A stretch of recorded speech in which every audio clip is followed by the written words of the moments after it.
Ano kaya kung ang ating buwan ay may kambal? Ang pagmamasid hindi lamang ng isa, kundi ng dalawang satellite sa kalangitan sa gabi ay maaaring kamanghamanghang panoorin.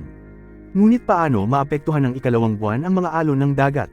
Magiging mas mahaba o mas maikli ba ang mga buwan sa daigdig?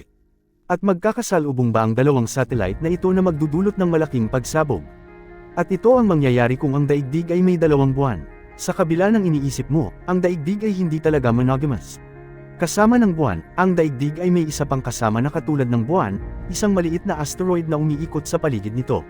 Ngunit napakalayo at napakaliit nito kaya't maituturing lamang itong quasi-satellite ng ating planeta. Sa ating senaryo, pinag-uusapan natin ang dalawang tunay na buwan, katulad ng mayroon ng daigdig sa panahon ng pagbuo nito. Oo, malamang na mayroon tayong dalawang satellite noon.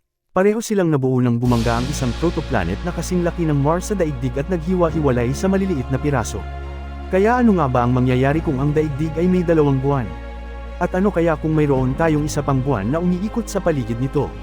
Ipagpalagay natin na ang ikalawang buwan ay mayroong halos 1,000 kilometro ang lapad, at halos 1/30 ng masa ng kasalukuyang buwan.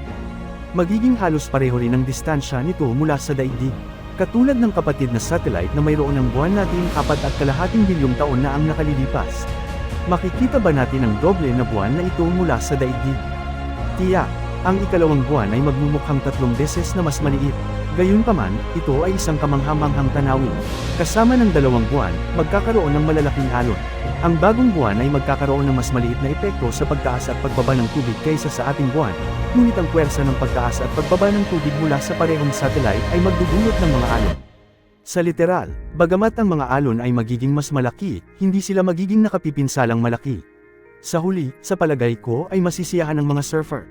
Ang ikalawang buwan ay maaaring manatili sa orbit ng daigdig sa loob ng 10 milyong taon, hanggang sa kalaunan, habang lumalayo ang buwan mula sa daigdig, magulo nito ang orbit ng ibang buwan. Pagkatapos, katulad ng ginawa nila mahigit 4 na bilyong taon na ang nakalilipas, ang dalawang satellite ay magkakasalubong ng dahan-dahan. Dahil dahan-dahan silang papalapit sa isa't isa, ang mga labi mula sa pagbangga ay hindi babagsak sa daigdig. Ang maliit na buwan ay magkakalat sa ating buwan bilang dagdag na layer ng solidum crust. Ang mga bagong bundok ng durog na bato na makikita mula sa malapit na bahagi ng ating buwan ay magiging tanging paalala sa pagkakaroon nito. Ngayon, ano kaya kung ang ikalawang satellite ay mayroong parehong laki ng buwan at umiikot sa daigdig sa kalahati ng distansya ng buwan? Sa pagkakataong ito, hindi magiging maganda ang mga bagay. Ang ikalawang buwan lamang ay magdudulot ng pagtaas at pagbaba ng tubig na 8 beses na mas malaki kaysa sa nakikita natin ngayon. Ito ay magpapalayo sa mga tao mula sa mga baybaying lugar dahil ang pagkakaiba sa pagitan ng mataas at mababang tubig ay umabot na ngayon sa 300 metro. Ang patuloy na pagbaha ng pagtaas at pagbaba ng tubig ay magpapaikli sa tirahang lugar sa daigdig. Pagkatapos nating umangkop sa bagong mundo na ito, masisiyahan tayo sa magandang doble na buwan. Sa pagkakataong ito, ang ikalawang satellite ay magmumukhang mas malaki mula sa daigdig dahil sa mas malapit na orbit nito. Ang mga buwan ay magkakaroon din ng iba't ibang yugto, na nangangahulugan na kailangan nating mag-isip ng ibang paraan para masukat ang isang buwan.